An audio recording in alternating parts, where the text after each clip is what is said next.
Fala, meus queridos, beleza? Thiago Mangrich aqui e seja muito bem-vindo a esse mundo fascinante da fotografia e do vídeo, onde cada clique conta uma história e cada frame captura um momento único de nossas vidas. E o programa de hoje ele é um programa muito especial, cara, porque, Guto, é quase uma realização de um sonho. É algo assim, cara, que é para poucos isso daqui. A gente vai falar com uma das maiores estrelas da música brasileira, com uma voz ímpar, singular. É um carisma, cara, ele é um cara que marcou a minha adolescência. Não vou dizer infância, que senão daí eu vou deixar o cara lá embaixo. Mas calma aí. Né, Gutão? O que mais que a gente pode falar dessa estrela, cara, que vai trazer uma musicalidade pro nosso episódio de hoje? Com certeza, Thiago. Eu só vou falar vou dar uma dica pra vocês. Vamos passear nesse episódio, tá? Ai, ai, ai. Sabe o que a gente vai falar? Ô, Conceição, irmão. Querido, obrigado, irmão, por você estar aqui, nos dar esse tempo de qualidade. Eu sei que tu tens um monte de agenda, também tens teus momentos aí de família e tudo mais, cara. Mas nos proporcionar esse tempo aqui com a gente fica muito agradecido. Imagina, seja bem-vindo. Prazer estar aqui com esse time aí. Timaço, só faixa preta.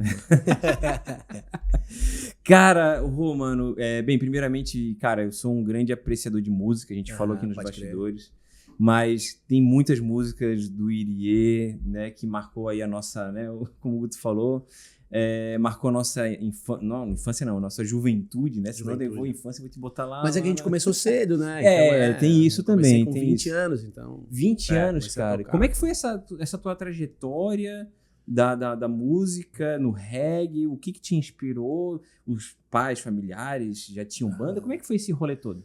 Na verdade, eu sou de uma família o meu pai sempre foi muito musical, gostou muito de música. Foi onde eu conheci a base musical assim que eu tenho hoje, tal, das coisas que meu pai ouvia.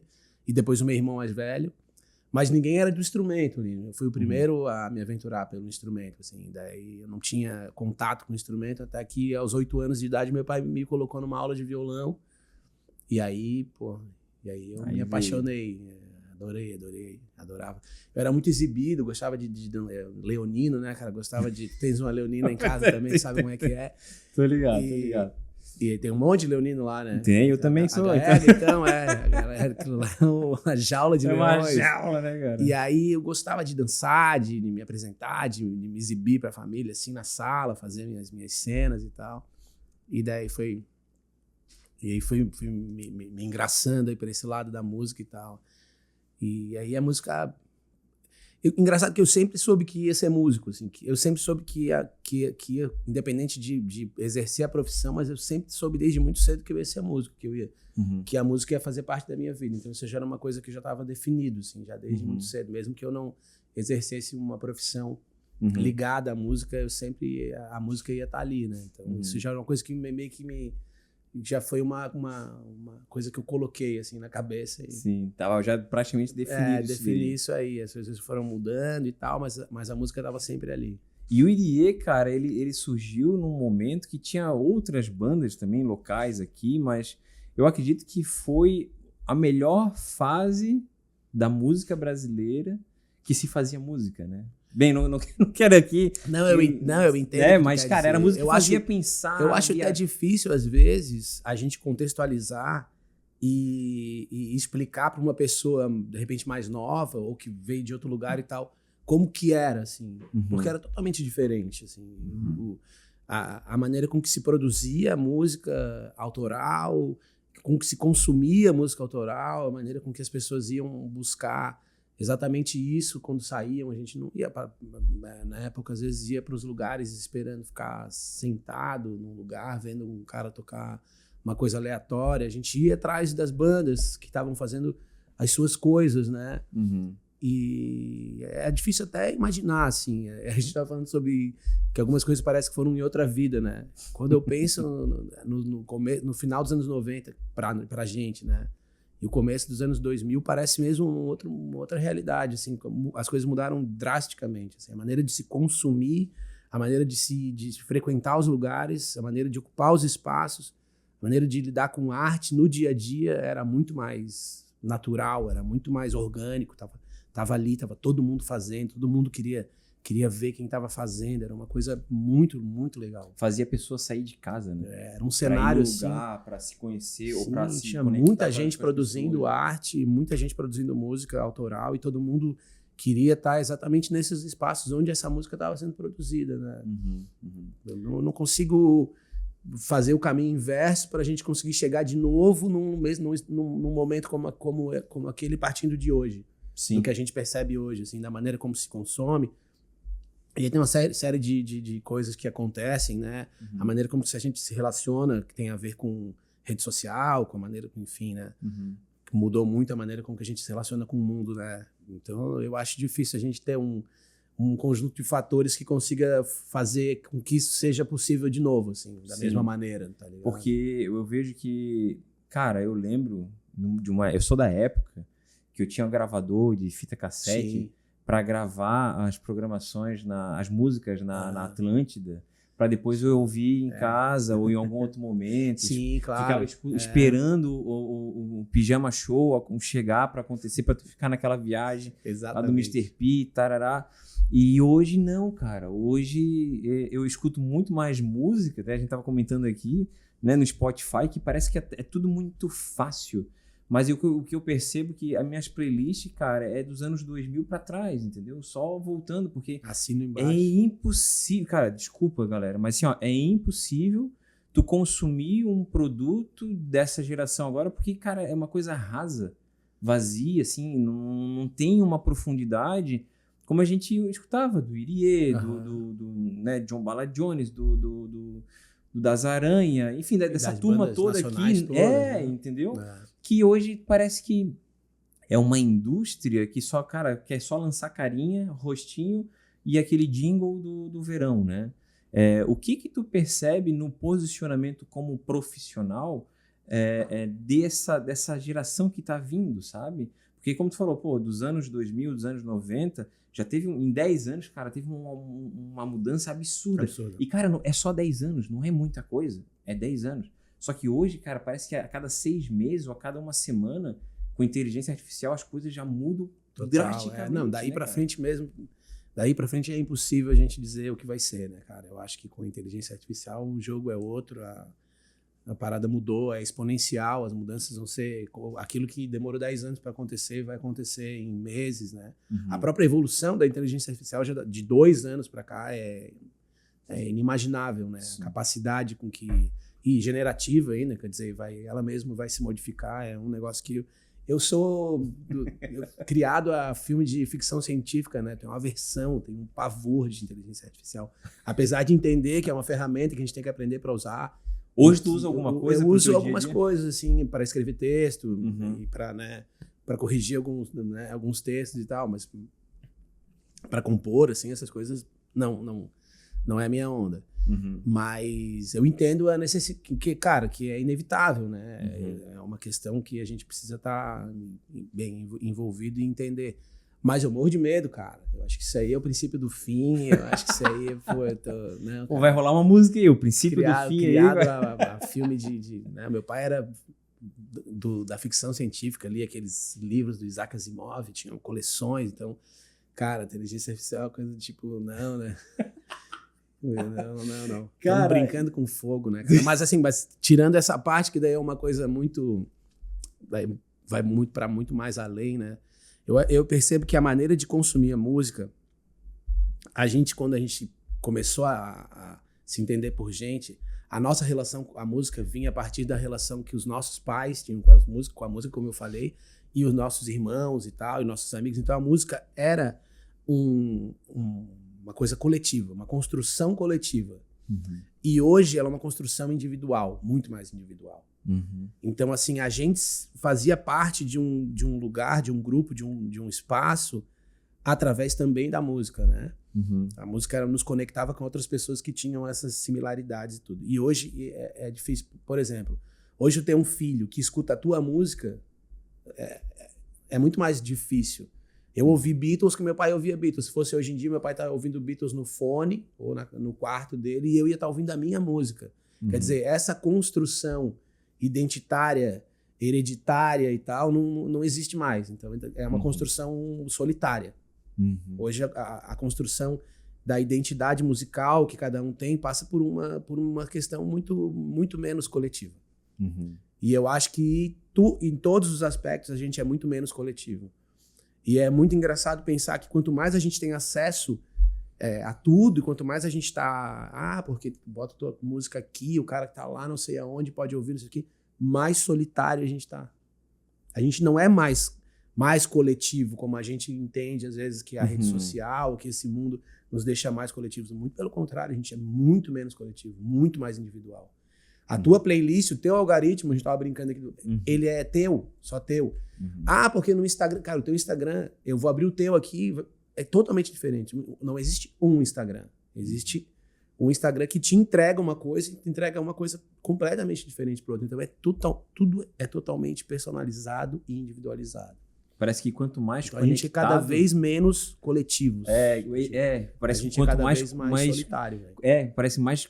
Quanto mais conectado tu tá, mais sozinho tu fica. Com certeza. Porque a conexão real não existe. A conexão real não existe no mundo virtual, velho. Essa é aqui a grande sacada. A conexão real, ela é aqui, ó. Ela só existe aqui. A conexão que existe no mundo virtual é virtual também, entendeu? Ela é menos profunda, ela é menos participativa, ela é mais partindo da minha necessidade enquanto indivíduo de entender o outro até o ponto em que é necessário, ela é muito menos entrega, entendeu? A entrega só existe aqui, velho, entendeu? Por isso que também nada vai superar a catarse de tu estar num lugar, num jogo de futebol com 10, 20 mil pessoas vendo teu time, num festival, num lugar onde todo mundo tá vibrando naquela sintonia. Nada vai superar isso aí, entendeu? Nada, nenhum aplicativo, nenhuma rede social, nenhuma telinha vai superar esse momento, essa necessidade que a gente tem de estar inserido num contexto mais amplo, assim, né? Sim. Somos seres coletivos, não adianta. Né? Não adianta. E, cara, pegando agora um gancho sobre a questão dessa conexão que a gente não tem, mas que precisa ser criada cada vez mais, como que foi essa transição, cara, do reggae, de uma música marcante, de um estilo, assim, cara, que é contagiante, de uma voz única, que a gente já reconhece, já sabe quem para um novo projeto voltado mais para as crianças. Até, né, Guto, a gente estava comentando sobre isso. Como é que era, quem que era que tu tinha comentado que fez essa... Os Grandes Pequeninos. A gente falava sobre eles. Isso. E assim, é engraçado, né, Rô, porque os Grandes Pequeninos vêm já do Jairzinho pequeno, quando ele era criança, cara. E aí isso é voltar, né, na vida dele, né, depois que ele casou, ele teve as duas pequenas. Tem a ver exatamente com aquilo que a gente falava, que é, assim, um momento de vida, né? Da mesma maneira que eu digo assim, é difícil a gente contextualizar o início dos anos 2000, que foi a fase em que eu tava com banda, que a gente viajava com banda e tocou. Eu fiquei 16 anos no Irie, vivendo esse momento de viajar pelo estado ou fora do estado, enfim, né? Produzindo música autoral e vivendo dessa música autoral e tal. Mas, ao mesmo tempo, a minha vida tinha aquele sentido porque eu estava inserido nesse contexto, né? E quando eu saí do Irie em 2016, em 2018 a gente resolveu ter filhos, eu e a Daphne, né? Ter uma filha. A gente decidiu, agora eu não tô mais nessa vibe de ficar viajando, e estrada, e dormindo fora, vamos fazer uma coisa, vamos ficar mais por perto e tal. Então, eles nasceram em 2018, aí veio a pandemia, aquela coisa que daí nos isolou de novo do mundo e das coisas e tal, e aí veio a ideia de fazer a banda em 2023. Então, teve um respiro, assim, teve uma mudança. Eu tive a possibilidade de me enxergar fora daquele contexto de uma pessoa ligada ao reggae, né, a música para adulto, vamos dizer, e tal. E tive a possibilidade de respirar e viver um outro ritmo de vida e entender que aquilo ali tinha mais a ver com o nosso momento de vida e que era o que a gente gostava de fazer e tal. Até que daí, em 2023, a gente resolveu fazer o Grana Nix. A gente começou em 1º de janeiro de 2023. Então, em 2022, a gente foi em casa, na pandemia, compondo algumas coisas, pirando na ideia de ter uma banda, né? A Daphne vem do balé, então ela já tinha essa bagagem de palco e tal. que ela não exercia mais, mas que estava ali, que era uma coisa que ela fez desde sempre, ficou 15 anos fazendo balé, então tinha isso com ela e tal. Daí, na proximidade do lar e tal, a gente resolveu, vamos fazer uma banda para criança, e começou a compor e começou a colocar, a experimentar ao vivo e a experimentar nos shows, nas apresentações, aquilo que a gente queria fazer. A gente transformou as nossas apresentações num laboratório de como a gente queria ser, né? Não foi uma coisa que a gente produziu e criou um conceito e depois colocou. Não, a gente foi criando o conceito nesses primeiros anos em que a gente foi se entendendo como um artista, eu usando a bagagem que eu tinha já, né? Sim. Algumas coisas a gente conseguiu, né? Conseguia usar de experiência, outras coisas eram experiências completamente novas, e ela com a experiência do balé e a experiência da paternidade, da maternidade, também tudo junto, né? De ter um laboratório em casa também, que era uma criança que estava ali crescendo nesse ambiente. Ela tinha 4 anos quando a gente começou a banda, então tudo que... A banda era para ela, na verdade, assim, né? Tudo era para ela, né? Sempre né? Sempre é para os nossos, assim. Então foi esse processo, mas ele teve um tempo, assim, para eu poder, desde sair do Irie, começar a produzir coisas só minhas e ver que não era aquilo que eu queria, ser de novo uma coisa parecida com o que eu já era, não me satisfazia, né? Artisticamente, assim, fazer de novo, porque produzir coisas semelhantes ao que a gente já fazia. Aí eu pensei, se fosse para ter uma banda e tocar uma coisa parecida com o que eu fazia, eu ficava onde eu estava, né? Que já era um espaço conhecido, com profissionais incríveis, cara que já tinha nome, tudo. Todo mundo, ninguém toca melhor que eles, assim, reggae. Eles são uma sumidade. Então, para que eu ia sair daquele espaço para fazer com outra galera uma coisa parecida com aquilo? Não fazia sentido, exato. Então teve esse tempo, assim. Essa maturidade pra gente até chegar ali, teve ali 7 anos até pra gente chegar nesse... Tu percebeu, agora deixa eu fazer uma pergunta mais pessoal, mas também tu fica à vontade, tu percebeu em algum momento, assim, eu vou te dar aí a minha experiência, tá? Quando eu fui no aniversário, deixa eu lembrar de quem, foi do Gabriel, lá aqui na Pedra Branca, aqui no Reserva da Pedra, que foi onde a gente conheceu o projeto de vocês primeiramente. Que a Helena curtiu pra caramba. Mano, o Guto, assim, quando eu olhei assim, eu disse, mano, eu conheço esse cara aí. Aí eu disse, não acredito que é o Rô do Irie. Aí na primeira coisa, a gente queria aquele pré-conceito de tipo assim, peraí, como é que o cara do Irie, né, de tanto, que marcou minha adolescência ali e tal, aquela coisa toda, agora tá num negócio de música infantil. Aí eu comecei a digerir um pouco melhor aquilo ali pra entender assim, cara, deixa eu conectar, porque eu não tinha visto na internet, não tava muito por dentro. Sim. E eu disse, não, peraí, cara, tem alguma coisa aqui que eu não tô conseguindo, deu tela azul, tá ligado? Deu tela azul na minha cabeça, eu disse, caramba, deixa eu entender isso aqui. Aí eu comecei a ver o movimento, só que antes mesmo de eu começar a ter uma definição própria desse pré-conceito, cara, eu olhei pra minha filha, mano. E a Helena, eu e a Ruby, a gente ficou assim, cara, olha a Helena que não... Ela pegava na mão da Daphne, aí ela subia... Ela chorou quando a gente foi embora. Cara, ela chorou copiosamente, de tipo, cara, não tinha que trazer uma solução pra ela. Só que depois eu disse, mano, que projeto eu tenho que levar isso pro meu aniversário da Helena. Na boa, não tem como, porque assim... E cara, isso eu acho que a Helena tinha 2 anos e pouquinho, e ele fez o aniversário de 3 anos. Isso, Cara, e foi assim, ó, isso que ela não tava muito boazinha naquele dia, ela tava meio jururuzinha assim e tal, mas, cara, não tem ninguém que não falasse que o aniversário da Helena foi marcado por 2 coisas.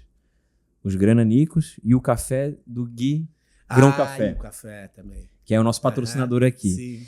Cara, aqui, ó, até falei nele, já até se movimentou aqui, ó. Café é uma exigência da gente. Chega nos lugares assim, pô, cafezinho, antes de começar. Aqui teve também. Eu fui fazer uma pergunta tola, né, se o Rô queria um café. Pô, isso nem se fala, né, cara? Cara, mas... Aceita um café, isso é uma pergunta que não se faz. Tu já oferece já o café. O cafezinho já tá saindo. Cara, mas tu percebeu... A máquina já se movimentou aqui. Cara, mas tu percebeu nessa tua transição, nesse teu movimento com as redes, algum preconceito mais forte do que esse meu aqui? Porque o meu foi bem suave, cara, né? Eu fiquei até quietinho, nem falei nada, né? É uma necessidade de fazer uma desconstrução, né? Daquilo que a gente... Porque, assim, aquilo que as pessoas entendem do que é a gente é uma construção delas, não é nossa, né?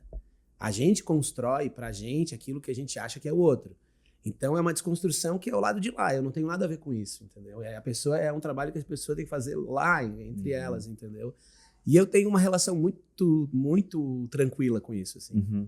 O que a gente percebe é o contrário, tipo assim, é um olhar tipo de desconforto, de desconfiança de começo, tipo assim, calma aí, não, isso é a tela azul que tu falou.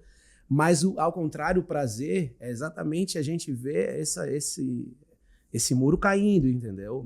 É a pessoa começar a pensar, pô, cara, mas que legal, isso é legal, uma coisa que nos nutre também, assim. Mas, cara, assim, nada nos nutre mais do que aquilo que as crianças propõem, né, cara? Aquilo que a criança traz, que é, cara, a criança vem, abraça a Dadá, que é a Daphne é a Dadá, né, no projeto. E fala, eu te amo, sabe? E aí, vocês vão embora de avião, e sabe, umas perguntas.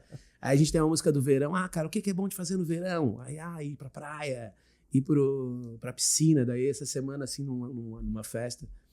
Tá, o que vocês gostam de comer no verão, a criança? Arroz! Tipo assim, tá ligado? Essas coisas são impagáveis. Muito genuíno, né, cara? Isso, cara. Essa energia totalmente pura, assim, né, cara? Isso aí nutre muito a gente, assim. Sim. Termina os shows sempre conversando sobre... Quando vê aquela criança que ela falou, que ela fez, sabe? Sim. Essa energia, assim, isso é muito legal. Então, isso aqui é o mais bacana, assim. Mas os pais... Mas assim, a gente não sentiu em nenhum momento, nenhum tipo de pô, o cara era um cara que trabalhava com show, fazia shows grandes, era famoso, assim, porque eu lido muito bem com isso, assim, sabe? Com essa coisa de ex-famoso, assim. Porque, assim, nunca foi uma coisa a fama, assim, nunca foi uma coisa que me cativou, não. Era um preço a pagar pelo trabalho que a gente tinha, sabe? Desenvolvia. E é uma coisa... No momento, a gente começou muito novo, né? Eu comecei no Irê com 20, assim. Então teve aquela fase que a gente... Rockstar. Reconhecia, exatamente.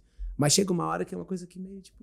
Não, tudo certo, sabe? Não é uma coisa que nutre a gente, assim, não é uma coisa que nos alimenta, não é o que faz valer a pena, sabe? O que faz valer a pena são as trocas genuínas, assim, sabe? Às vezes nem é o grande show que te proporciona grandes coisas, às vezes é um show pequeno, às vezes é uma palavra, entendeu? A gente lembra às vezes de coisas muito peculiares que acontecem, trocas, assim, né? Hoje eu tenho, assim, com algumas poucas pessoas, em alguns poucos lugares, uma amizade de quando a gente tocava, ia lá para Brusque, eu ia lá para Xanxerê, ia lá para...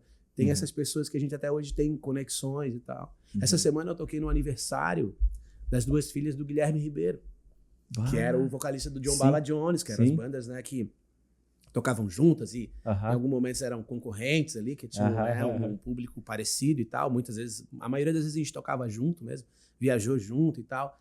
Então, assim, ó, é aquela coisa, é uma outra vida, né, cara? Como é que hoje pensar em eu estar no aniversário, ele tá com uma menina de 5 e outra de 2, e daí elas fazem aniversário perto, fizeram a festa junto. A mais velha, a Luísa, ela é nossa fã, ela é muito nossa fã, ela dá pulo dessa altura, assim, no nosso show. E então, olha que viagem, né? Como a vida muda, né? Muda. Se a gente se propõe também, se permite também, eu acho, né? Às vezes a gente fica preso num status e não permite que essas mudanças aconteçam dentro da vida da gente, né? E a gente teve essa humildade também, eu acho, um pouco de entender que a gente precisava dessa mudança, que essa aí era uma mudança positiva, assim, sabe? É isso que eu ia te perguntar. Nunca fiquei preso numa ideia, eu ia te perguntar justamente sobre isso, sobre essa transição de carreira, trazendo um paralelo, no caso, reggae infantil, fotógrafo de casamento para fotógrafo de retrato, ou fotógrafo, sei lá. O cara muda totalmente dentro do próprio nicho, da música, da fotografia. Ele muda de ramo, ele muda de cenário, claro, né? Muita gente entende como um vira-casaca, mas o que é necessário a pessoa para ela fazer essa mudança com tranquilidade? Porque a gente sabe que uma mudança ela nunca é tranquila, sempre tem os seus altos e baixos, mas tu meio que respondeu, mas o que é necessário, sabe, para ter dar esse pontapé, acreditar nesse projeto, né? Por mais que teve um laboratório dentro de casa, que talvez facilitou ou não, mas como que é essa percepção depois das pessoas, como que, né, tu lida com isso, dessa aceitação ou não? Porque quando eu decidi parar com os casamentos, não que eu não faço mais, mas claro, é que eu parei de divulgar que eu faço casamento.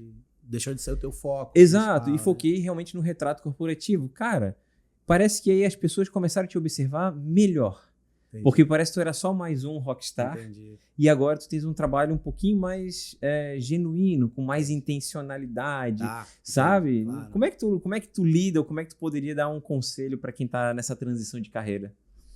Eu acho que primeiro a gente tem que olhar para dentro da gente mesmo, porque assim, aquilo que os outros esperam da gente não pode nunca vir antes daquilo que a gente realmente quer fazer, que a gente gosta e que a gente, né, sente prazer. Dentro daquilo que a gente sente prazer e gosta mesmo de fazer, a gente tem que encontrar aquilo que é possível, que é viável financeiramente, que vai funcionar, claro. Uhum. Mas a ordem é sempre essa. A gente tem que primeiro encontrar o propósito, velho, sabe? Uhum. O propósito é a primeira coisa, assim, entendeu?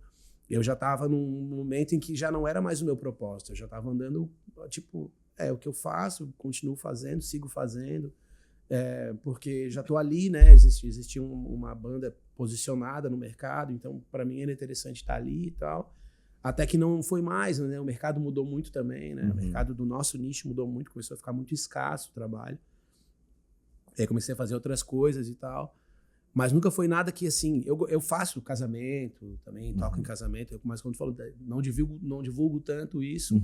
Adoro fazer. Os casamentos é uma das coisas que eu mais gosto de fazer. Porque eu gosto muito de estar num lugar e imaginar que aquele é um momento muito especial para as pessoas. Eu gosto muito dessa ideia. Essa ideia é muito legal. Sim. E às vezes é um casamento minúsculo e a gente poder estar ali, às vezes a gente está entre 10 pessoas. E tipo, cara, eles têm 200 amigos e tu estás ali. Eu sinto muito honrado de estar ali. É uma coisa que é muito importante para mim, assim. Eu sinto a responsabilidade, assim, de estar ali e a honra de estar ali. É um momento que eu acho muito, muito, muito bonito. E tu poder estar ali no casamento de pessoas que eu nem conheço, às vezes, que eu não tive nem a oportunidade de conhecer bem, mas eu acho muito, muito genuíno poder estar ali e tal. Então é uma coisa que eu gosto, me move, né? Trabalhar com criança é uma coisa que eu amo. A gente ama estar com crianças, estar com as crianças, a troca que a gente faz. Então, tipo assim, não adianta o cara dizer, pô, trabalhar com um baita nicho, criança. Cara, tu vai por aí, cara, porque tem que ser uma coisa que realmente tem a ver com o teu propósito, entendeu? Então, entender o seu propósito é a primeira coisa, eu acho, né? Pô, entender que aquilo ali é uma coisa que é viável financeiramente porque precisa ser, né? De ser uma coisa que se sustente para tu conseguir até ter clareza de visão, até ter leveza para fazer uma coisa. Se ela não for viável, ela vai começar a ficar pesada, assim, né? Então tem que ser viável também, né? E depois, cara... Honestamente, eu não dou a mínima porque as pessoas pensam, cara, Sara. Não, cara, eu não deixei de me preocupar, assim. Tô numa fase da vida, assim, que eu ando de mochila de bichinho, entendeu? Nas costas, ando com uma roupa colorida, eu não tenho o menor. Agora, falando sobre isso, Rô, eu nunca vou esquecer, tá? De vários momentos que eu passei entrando na Avenida Beira-Mar, e vi o Rô levando a sua filha pra escola. Eu ouço isso bastante, cara, sabia? Isso assim, fica na minha memória, sempre o Rô ali passando, levando. Então, tipo, toda essa paternidade, eu tô vivendo essa paternidade agora. Então, eu entendo o seu propósito, né? Tipo, o teu momento com a tua filha, ter essa oportunidade de levar ela na escola, de poder fazer uma banda pra ela. O propósito muda totalmente, então isso aí mesmo, amigo. Os outros que se ferram. Porque, na verdade, os filhos são o nosso maior trabalho, o trabalho mais importante da nossa vida são nossos filhos, cara. Entendeu? O resto a gente faz pra gente dar qualidade de vida pra eles. A gente vive em função deles, cara. Isso aí é muito legal, velho, entendeu? Quando a gente entra nessa de viver uma paternidade, uma maternidade, assim, integral, sabe? De se jogar mesmo, de experimentar isso, né? Porque muita gente vive por não conseguir, né? Às vezes é um trabalho que não consegue, né? Ter tanto tempo, viaja muito, enfim, ou até a própria criação. o jeito que foi criado e tal, não consegue se entregar para isso, entendeu? E quando a gente se entrega para isso, é muito bom, né? A gente consegue ter um trabalho onde a gente leva ela, eventualmente ela faz parte do show, né? A gente fez um show com a Orquestra Sinfônica ali no SIC, ela participa do show e tal. Às vezes ela vai, às vezes ela não vai, dependendo do show, assim, a gente consegue levar, enfim.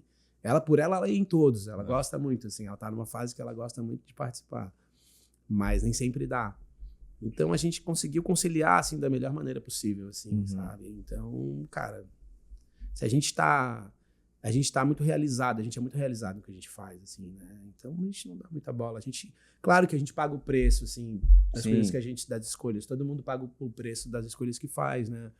Mas, assim, perto do que a gente recebe em troca, é muito barato, assim. Sim. Então a gente tem... Aí ficar preocupado se as outras pessoas vão, sabe? Porque senão, se fosse assim, eu estaria preso num personagem, Rô Conceição, vocalista de uma banda de reggae, até hoje, preocupado com o que as pessoas acham, sabe?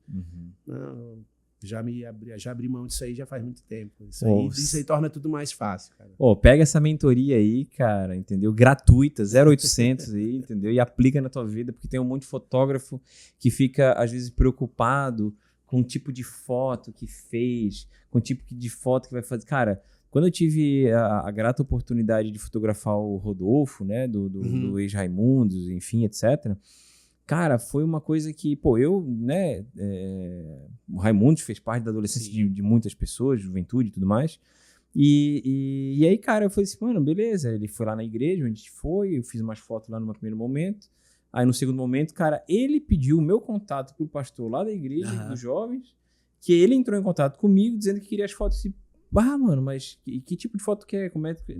Tens um brief? Não, cara.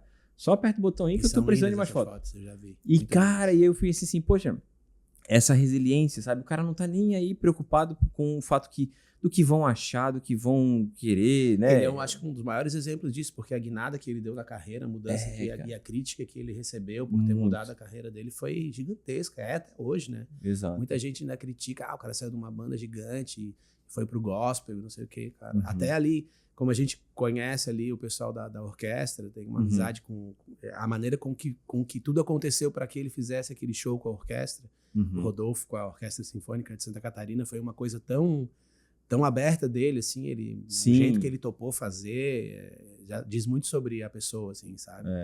Então ele também mudou essa chave e disse, não, é aqui que eu tô bem aqui, Exato, é o cara. que eu quero, é o que me faz bem. E eu fiquei num primeiro momento assim, cara, como é que eu vou fazer as fotos e o que vai ser interessante pra ele, né? Só que depois, cara, aí vem, mas por que tu não fizesse assim? Por que tu não fizesse assado? Pô, tavas com ele, porque não aproveitasse fazer isso? Cara, mano, foi o meu momento, o meu olhar. O cara me deu a liberdade criativa pra poder produzir as imagens e eu nem sabia, e eu acho que também nem tava no roteiro dele, essa tour que ele tá fazendo agora, né, nesse ano de 2025. Cara, ele tá usando um monte de foto. E eu disse, cara, se a gente pensasse na tour, eu ia pensar uma outra coisa nas fotos, e talvez eu nem ia chegar naquele processo criativo que foi feito aqui, de forma totalmente espontânea, sem né, uma orientação, um briefing, né? Eu acho que quando tu parte do princípio que, cara, eu quero fazer aquilo que tá no meu coração e ferve com muito entusiasmo, com muita verdade, cara, o trabalho ele sai impecável, como é o Grananico. Cara, o que a Helena pulou no aniversário, irmão, você tá doido, legal, cara, entendeu? Né? Eu acho que essa conexão que vocês fazem com as crianças, cara, os pais atrás, eu não sei se vocês conseguem perceber, mas os pais atrás ficavam pulando. No background ali, os pais, tipo assim, vendo a felicidade dos filhos, exato, cara, naturalmente, parece que é um choque, né? Tu já recebe aquilo ali também, né, cara? É incrível. E teve algum momento, assim, que tu percebeu que, cara, isso vale muito a pena, sabe? Tipo, ver aquela reação, tanto do pai ou tanto de uma criança, e tipo assim, cara, eu fiz a melhor escolha da minha vida. Teve algum momento assim? Cara, a gente tinha certeza que estava fazendo a melhor escolha da nossa vida desde que a gente resolveu fazer, cara. Porque foi uma coisa tão genuína, assim, tão espontânea, assim, e ao mesmo tempo a gente tem uma... É porque, assim, eu nunca tive com banda uma relação tão honesta quanto eu tenho com a Dadá, que é a minha banda, entendeu? Eu nunca tive uma experiência de banda, de coletivo artístico onde eu pudesse ser eu mesmo como eu sou hoje. Eu não tive esse processo, liberdade artística total pra gente sentar aqui entre os 4, 5, 6 da banda e ser totalmente genuíno.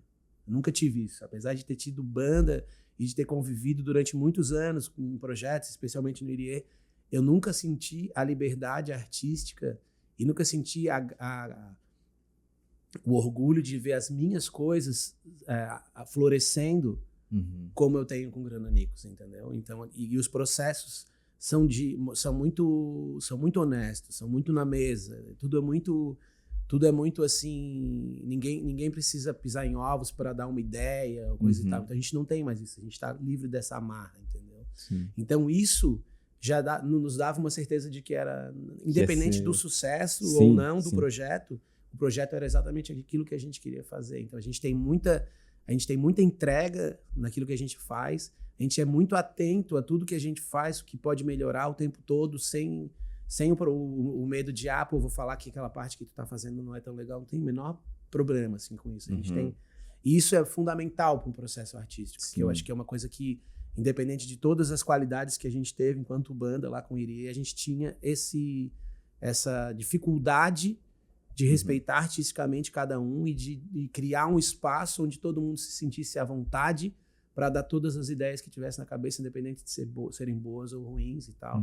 A gente não conseguiu, durante o tempo todo em que a gente teve banda, criar esse espaço. Eu fiquei 18 anos lá. Caramba. A gente não tinha, apesar de todas as... A gente, assim, em questões de processos, a gente era muito bom em muitos processos. Por isso a gente foi vitorioso né, e teve um sucesso bem importante.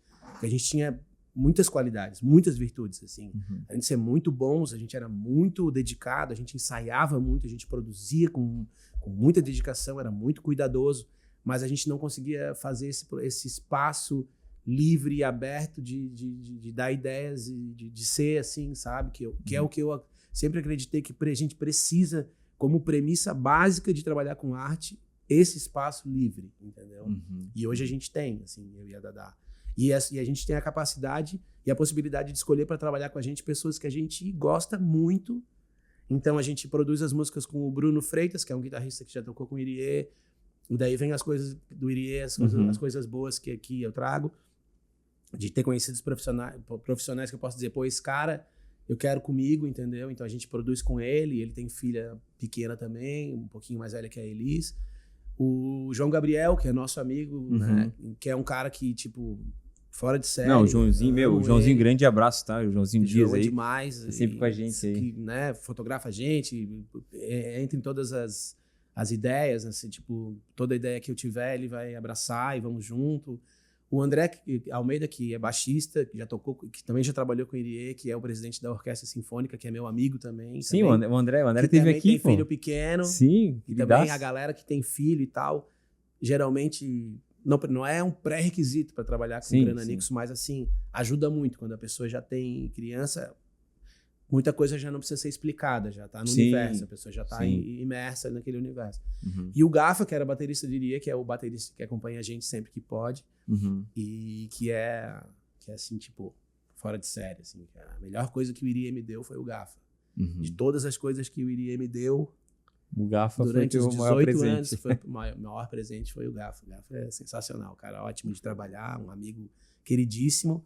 Então, assim, a gente tem essa possibilidade hoje de escolher as pessoas muito antes de escolher. Outra coisa que é uma dica que eu dou também, que é muito valioso, escolher as pessoas e não as aptidões. Eu escolho as pessoas, porque a aptidão a gente pode até avaliar de uma maneira técnica, esse é melhor do que esse, embora seja também subjetivo, né? Especialmente em arte. Mas eu escolho sempre as pessoas. Se eu tiver que escolher uma pessoa melhor que não seja tão apta, ou um cara tecnicamente excelente que não seja tão bom enquanto pessoa para o grupo, eu sempre vou escolher a pessoa. É muito melhor se cercar de pessoas com quem tu possa contar, mesmo que elas não estejam tão preparadas para exercer aquela função, mas que estejam determinadas a tentar te entregar o melhor, entendeu? Cara, porque eu acho que tu, né, Guto, tornar uma pessoa apta a alguma situação, alguma técnica, é muito mais fácil que tu tornar uma pessoa. Esse é um caminho, e é quase impossível, né? A pessoa, tipo, se a pessoa... Né? É claro que também a gente tem que ter... A gente tem que tentar enxergar para além daquilo que a gente já imagina, né? Porque tem aquele arquétipo que a gente cria das pessoas, uma pessoa que a gente conheceu numa determinada situação há muitos anos atrás, isso acontece muito. E a gente, aquele cara é muito assim. Era, talvez, há 10 anos, há 5 ou há 6 meses, ou a semana passada. Sim. Tem um bom senso isso, também, a né? gente conhece as pessoas. E eu digo isso porque, assim, a experiência que eu trago do Irie nem sempre me fez conhecer as pessoas num outro ambiente. Uhum. Então, tipo assim, dentro daquele ambiente, que era a noite, que era viagem, que era baladas e não sei o quê, eu conheci um lado de algumas pessoas. O Guilherme Ribeiro é um exemplo disso, né? Tipo, eu conheci ele numa outra posição.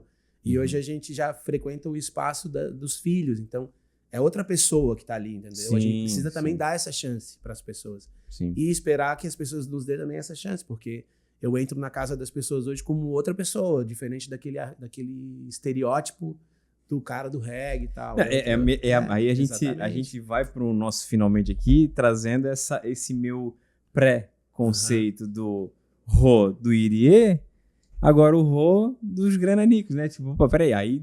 Não, deixa eu entender aqui agora essa atmosfera e fazer com que isso na minha cabeça fique mais perceptível que...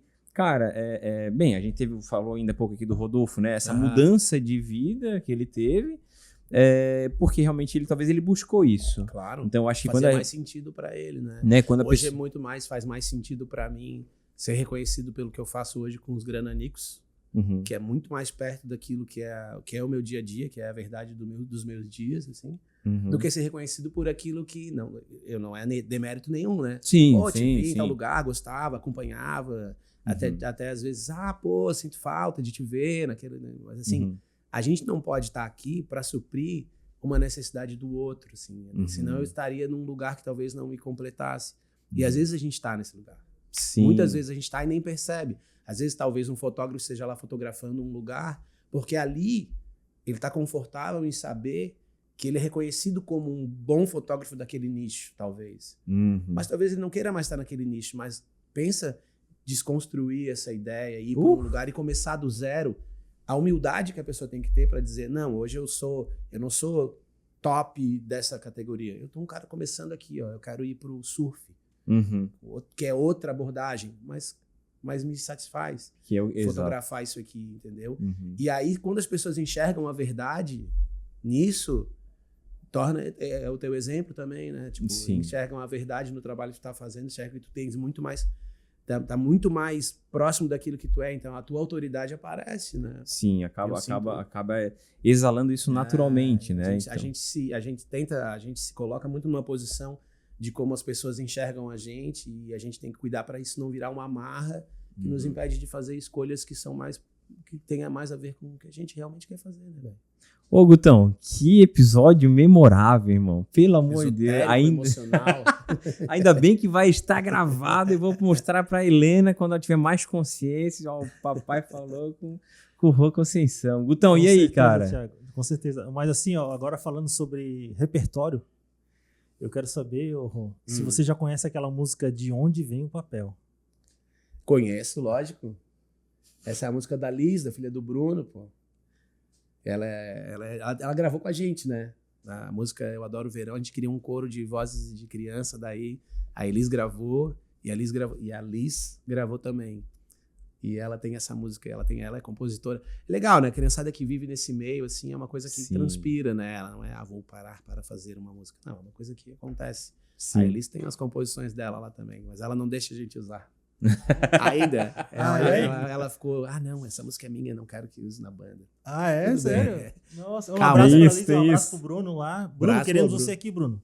Bruno Freitas, Bruno é um dos caras mais incríveis que tem na música, assim, sabe muito também. Rô, cara, nosso papo tá bom demais, cara. Pô, tem que fazer parte 2 aqui, falar de todas essas histórias aí que o Guto comentou, mas pra gente ir para finalmente aqui, 3 perguntas de bate-pronto que vier no coração, você solta aí. O que te move a criar todos os dias? Cara, eu acho que é assim a necessidade de me colocar no mundo, né? Da maneira com que eu quero me posicionar dentro do mundo, assim, aquilo que eu quero.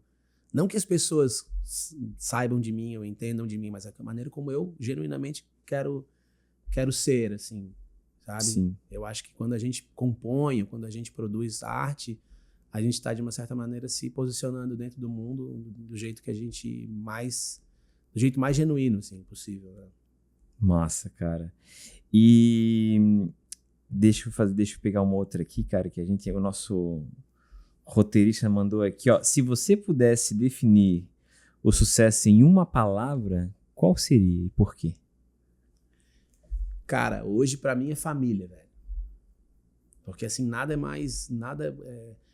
ninguém chega numa posição de sucesso verdadeiro se não tiver uma relação legal com os seus, assim, com seus pais, com seus filhos, com sua mulher, com seu marido, enfim. Eu acho que sucesso, pra mim, hoje, né, o meu trabalho a gente encontrou um lugar onde a gente pode estar junto enquanto família, trabalhando também, assim. E eu acho que é família. Sucesso é família. Pô, ter uma família onde todo mundo se dá bem, onde está todo mundo feliz e junto, é o maior objetivo de sucesso que alguém pode alcançar. Coisa linda. Ô, Dadá, ó, aqui o olho ficou meio marejado, tá? Ele segurou as pontas aqui, mas ela ó, sabe, eu choro deu, muito, deu, né? deu um brilho, deu um brilho. Demais, é chorão mesmo. E, cara, a gente sabe que isso daqui vai ficar para essa próxima geração, sei lá que é beta, sei lá que geração que vai vir aí, né? Já é tanta geração. Mas a gente vai embora disso daqui. E qual que seria as tuas últimas palavras que tu deixaria para esse pessoal que vai vir aí vai ver esse episódio? Qual que seria o teu epitáfio? Porra, cara, difícil.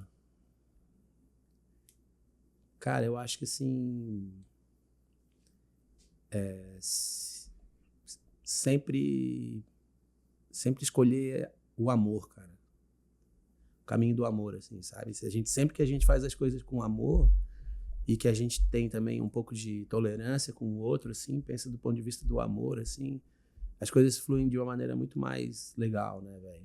Acho que é isso, né, cara? O amor é o mais importante, é o que move, né? Se a gente escolher sempre esse caminho, sempre vai ser um caminho mais florido, né? Coisa linda, grande.